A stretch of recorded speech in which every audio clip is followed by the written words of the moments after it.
오늘은 제가 파워포인트를 준비해서 여러분과 함께 말씀을 나눌 때에 사용하도록 준비를 했습니다. 어느 목사님이 감사의 달에 범사에 감사하라고 하는 제목을 가지고 설교를 한 후에 교인들에게 챌린지를 했어요.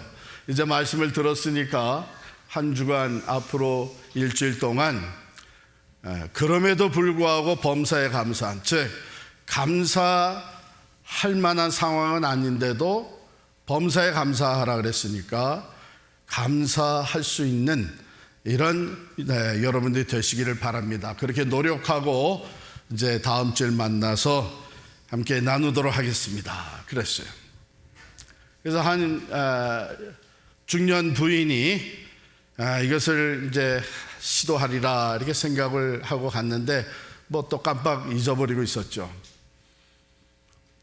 근데 그 다음 주일날 교회 와가지고 목사님한테, 목사님 저는 확실하게 실천을 하였고 경험을 했습니다. 어떻게 했는데요? 제 남편이 잘 때 코를 너무 많이 고는데 너무 짜증스럽고 이거 때로는 화도 나고 이거 쫓아낼 수도 없고 근데 역시 또 하루 코를 심하게 골더라고요. 짜증나고 화까지 났는데 남편이 갑자기 숨을 안 쉬는 거예요. 무호흡증이 한 5초 동안 됐는데 갑자기 두려운 마음이 생겼는데 다행히 한 5초 후에 하고 숨을 쉬어서 그때 목사님 하신 말씀이 생각이 났어요.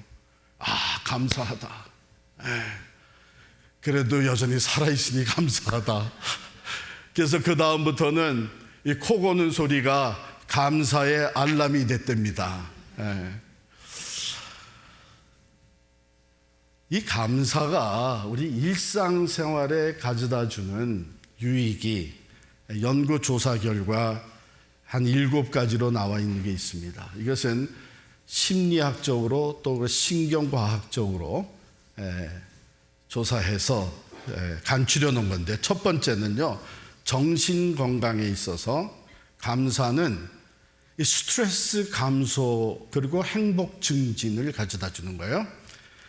부정적인 감정들, 시기와 질투와 분노, 감사가 들어오면서 이것이 약화되고 동시에 행복 호르몬, 도파민이라든지 세로토닌과 같은 행복 호르몬이 그 분비가 촉진이 되고, 그래서 전반적인 삶의 만족도와 행복감이 높아진다.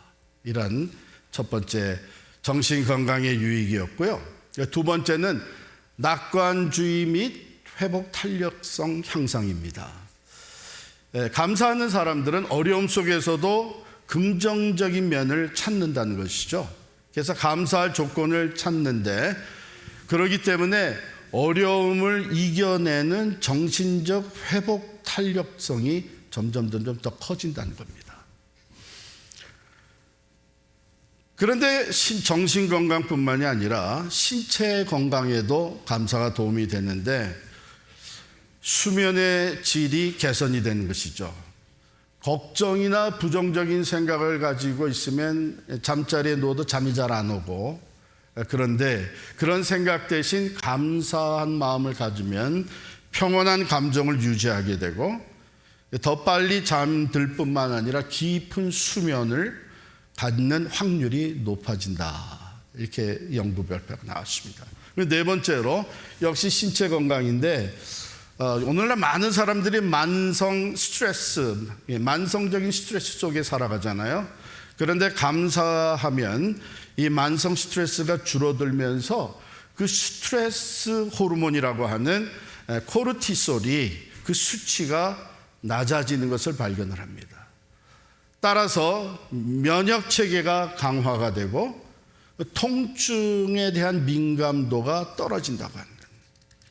그래서 신체적으로도 이렇게 도움이 된답니다.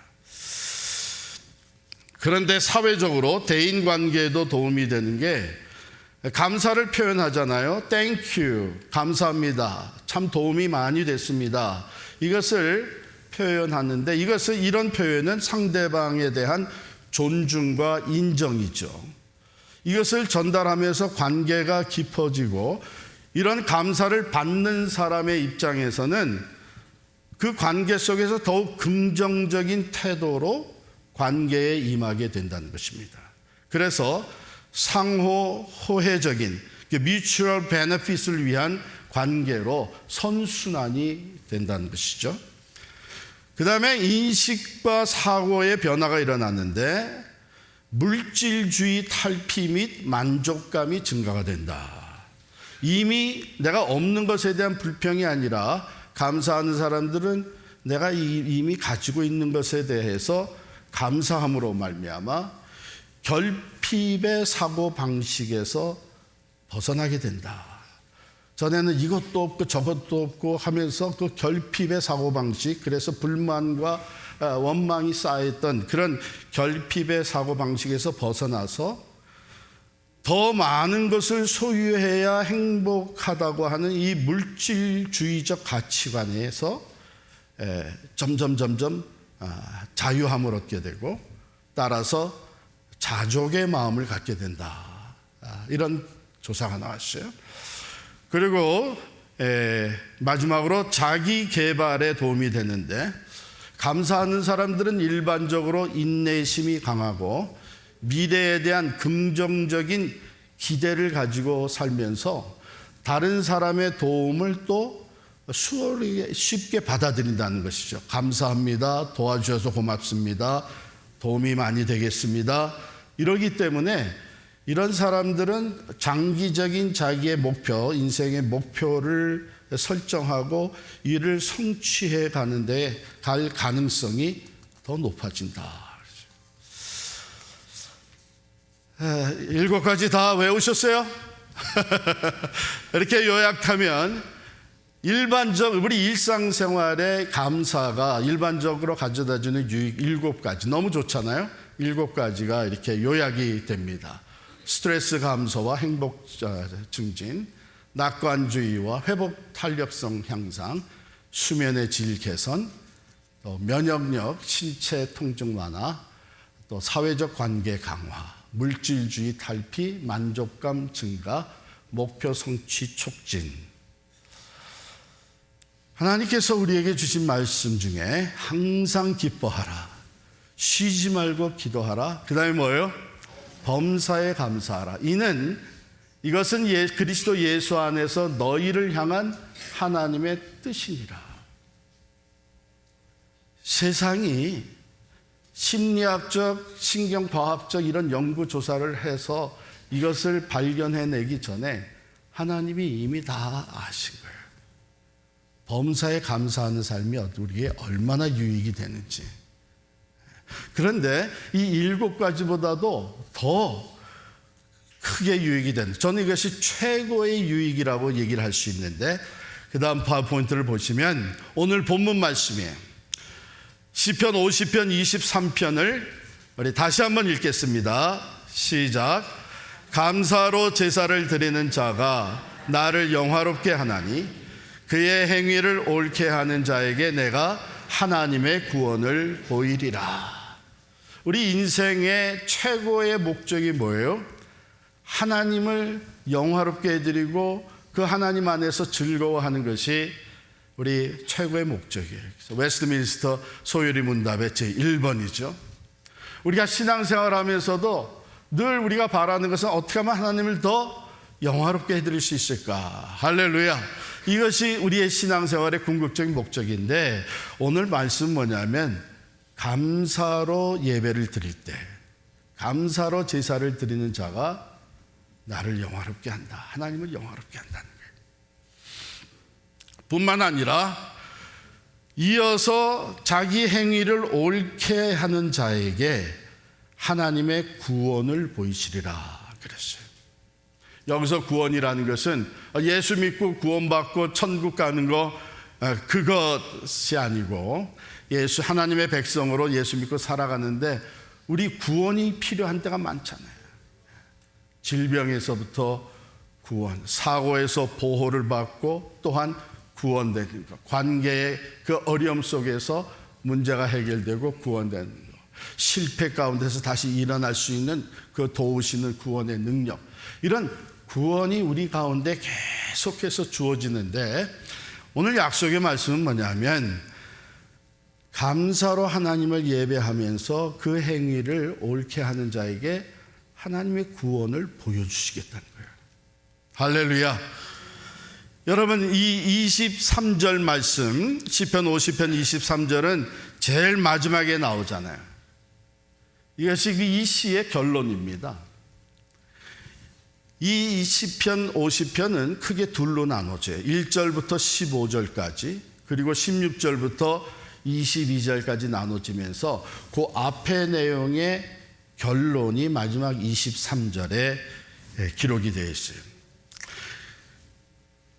그러면 이 모든 것은 어디에 지금 초점을 맞춰주고 있나 하면 하나님을 영화롭게 하는 제사, 하나님을 영화롭게 하는 예배가 어떤 거냐 하는 것에 초점을 맞추고 있어요. 오늘 23절의 제일 앞부분에 감사로 제사를 드리는 자가 나를 영화롭게 한다. 이것은 시편 50편 1절부터 15절까지 나온 하나님의 그 심판의 메시지에 대한 결론입니다.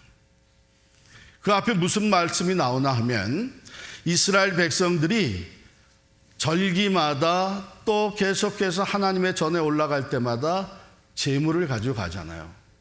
근데 하나님은 그 제물은 항상 가지고 왔다 너희가, 이걸 얘기를 해줘요. 어디에 보면은 8절 말씀이에요.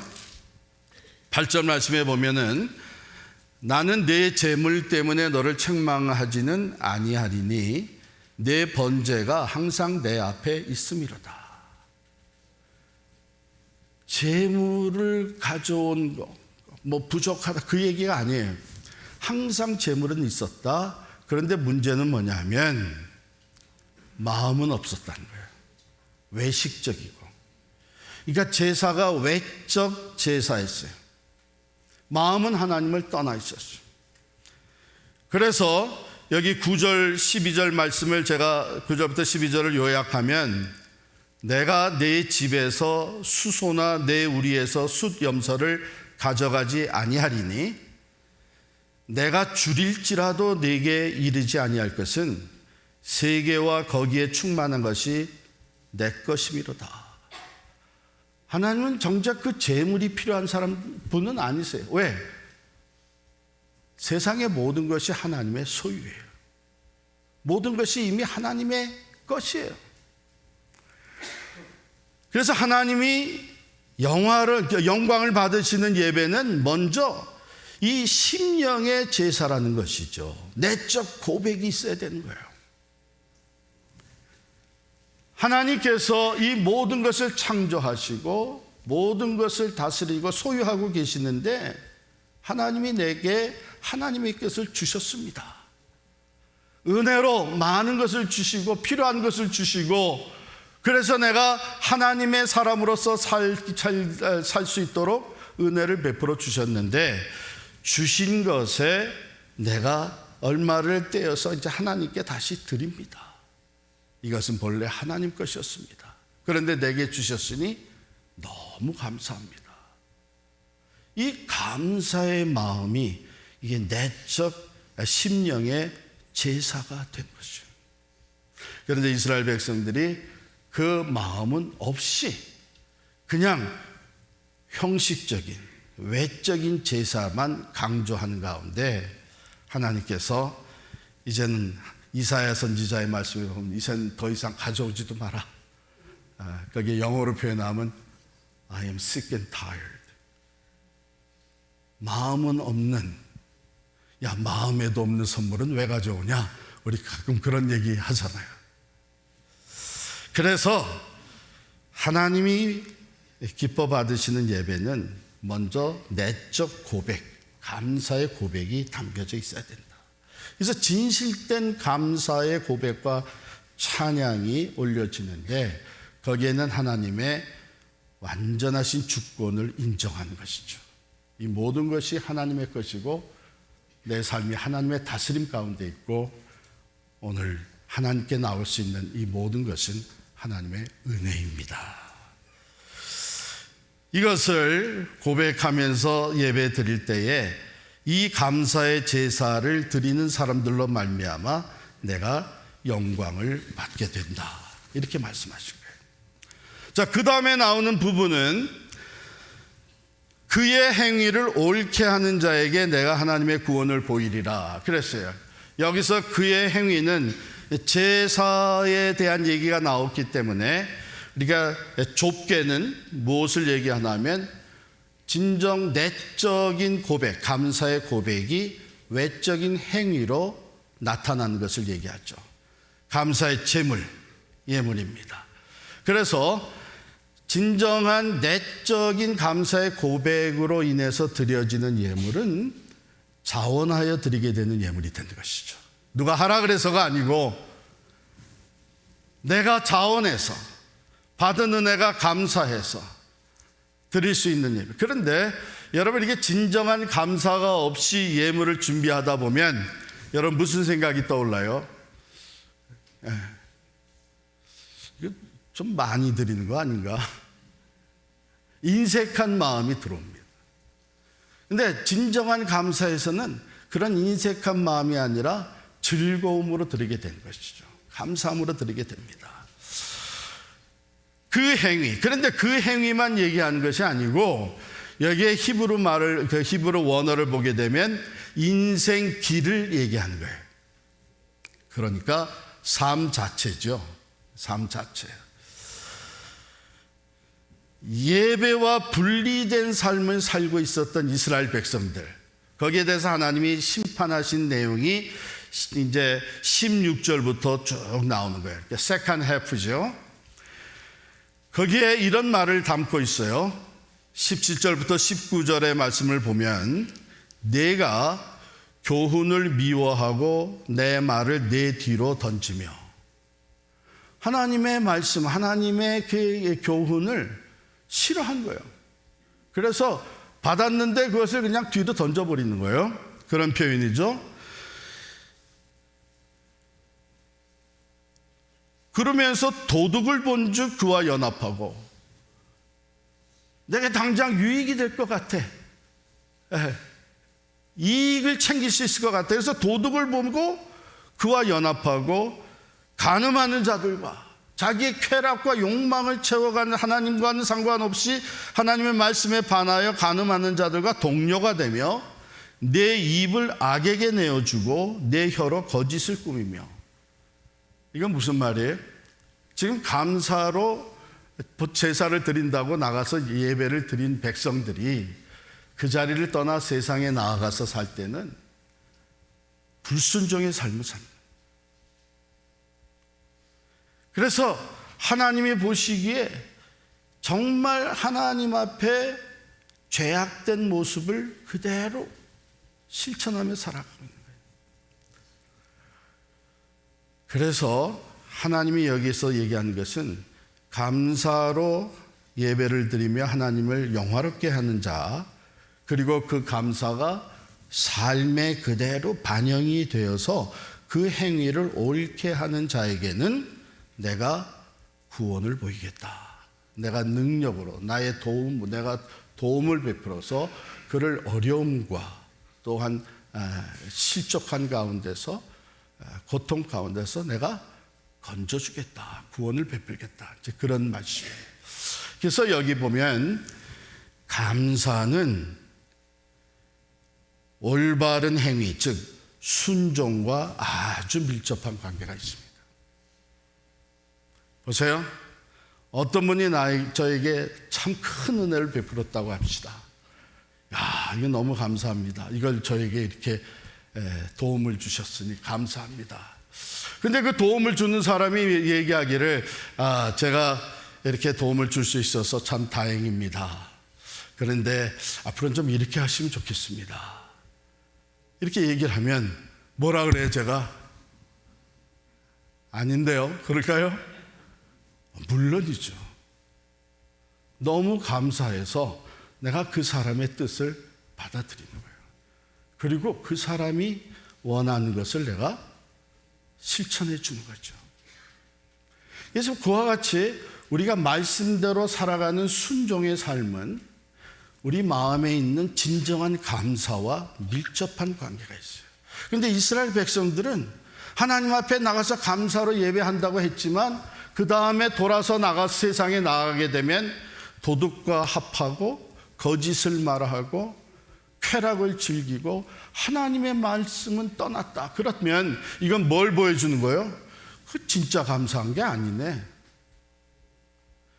이런 상관관계가 있습니다. 그러므로 감사는 우리가 하나님의 말씀을 따라 사는 바른 행위의 원천이 돼요.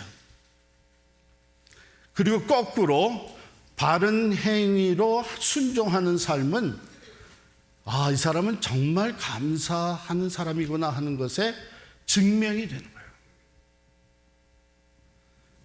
이런 안목에서 우리가 우리의 삶을 돌아볼 필요가 있다고 생각이 들어요. 로마서 12장 1절에 보면 너무나 잘 아는 말씀이죠.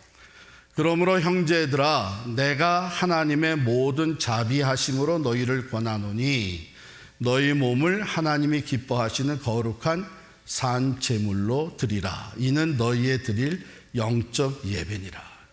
여기 이러면 잘 보세요.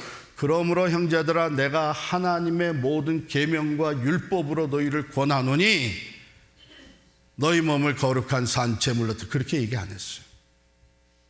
하나님의 모든 자비하심으로 너희를 권한다 그랬어요. 그리고 이 하나님의 모든 자비하심은 어디에 기록이 되어 있냐면 로마서 1장부터 11장까지가 바로 예수 그리스도를 통해 나타난 하나님의 사랑과 자비와 긍휼, 죄로 말미암아 하나님과 원수되었던 우리들을 하나님이 먼저 사랑하셔서 그 죄값을 독생자를 통해 치르게 하시고 우리를 사망에서부터 구원하여 주신 죄값은 사망이요 하나님의 은사는 예수 그리스도 안에 있는 영생이니라. 이런 말씀들이 그 로마서 1장부터 11장까지 쭉 기록이 되어 있어요.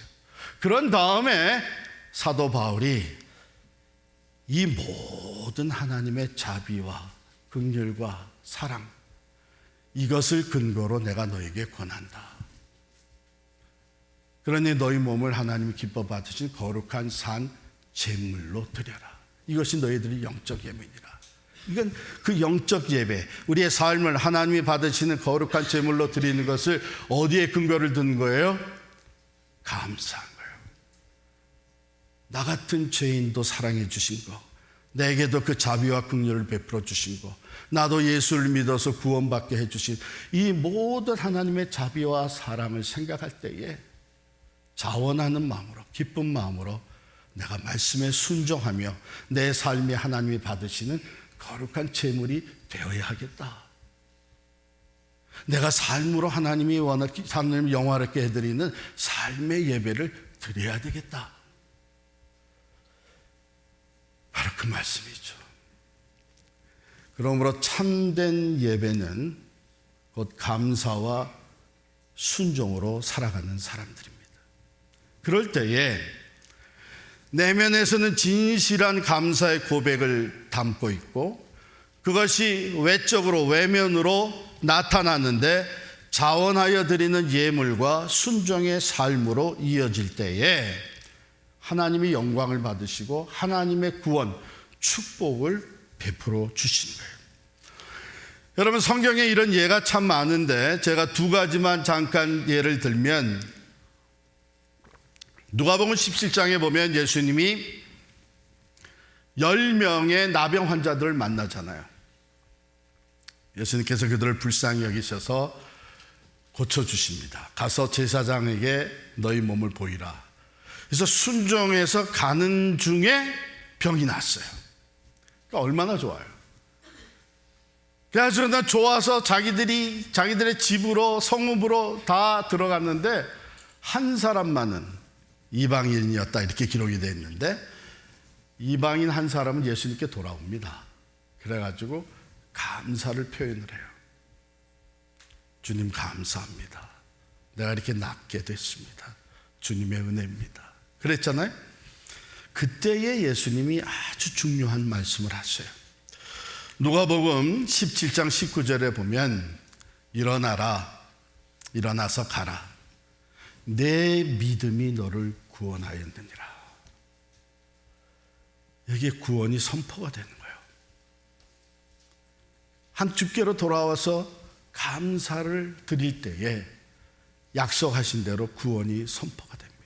병만 나은 것이 아니고 그가 믿음으로 예수를 온전히 의지하고 고백함으로 구원이 선포가 됩니다. 또 구약에 보면 우리 요나 선지자 잘 알죠?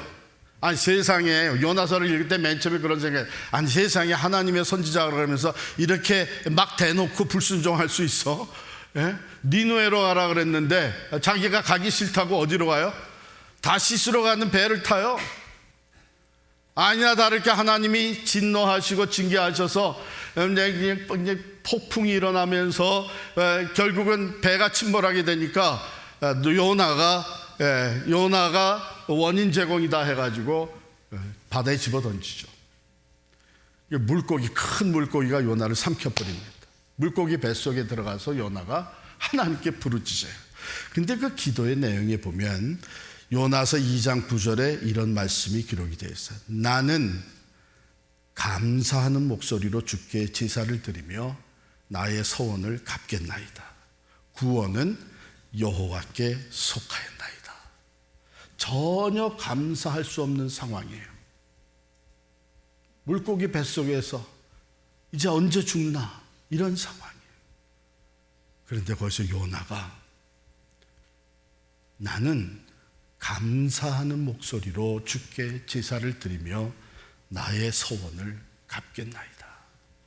구원은 여호와께 속하였나이다. 하나님을 영화롭게 해드리면서 진심으로 하나님 앞에 감사하며 기도했을 때에 하나님이 영광을 받으시고 그 행위를 보시고 구원을 이루어 주십니다. 즉시 물고기가 요나를 토해내는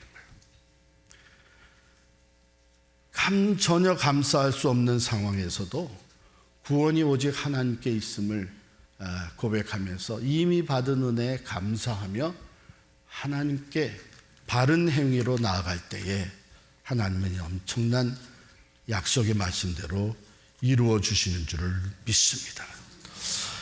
자, 오늘 시편 50편 맨 가장 중간에 보면 이런 말씀이 나와요. 우리 다 함께 읽겠습니다. 시작.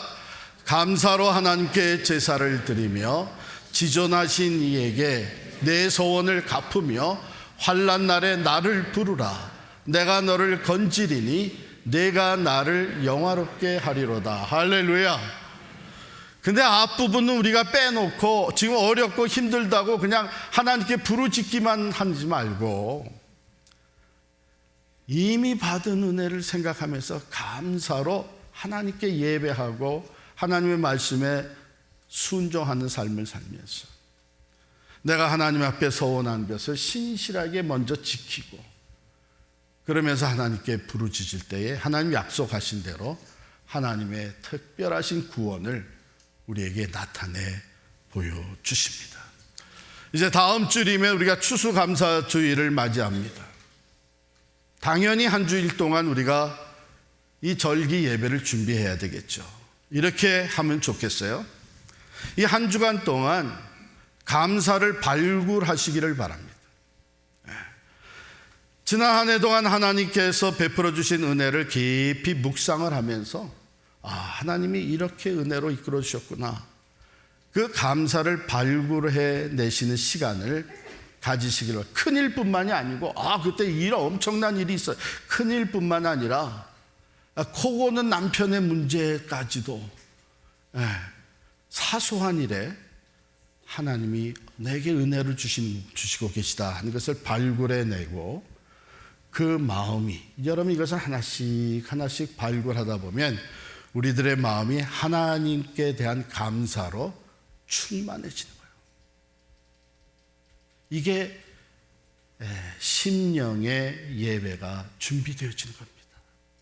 그리고 두 번째로는 순종의 제사를 준비하는 것이죠. 하나님 이렇게 예배를 나에게 은혜를 베풀어 주신 것을 내가 새롭게 다시 묵상하면서 되새기게 됐는데 내가 말씀대로 살지를 못했군요. 너무 감사해서 내가 이제는 더더욱 순종하며 살겠습니다. 더더욱 내가 불평의 언어를 이제 제거하겠습니다. 관계를 화평으로 이루어 가겠습니다.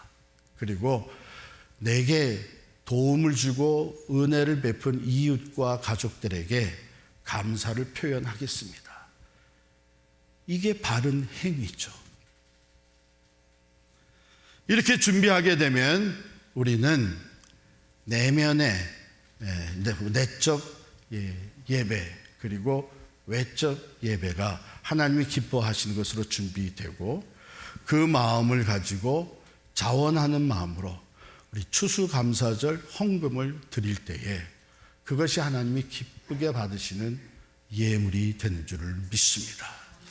오늘 이 말씀 우리가 가슴에 잘 새기고 한 주간 동안 잘 감사로 준비해서 추수감사주일을 예배를 하나님께 올려드려 하나님을 영화롭게 해드리고 또한 우리의 행위가 감사의 삶으로 바른 행위로 이어져서 하나님의 구원, 하나님의 놀라운 응답을 경험하는 삶이 되기를 진심으로 축원합니다.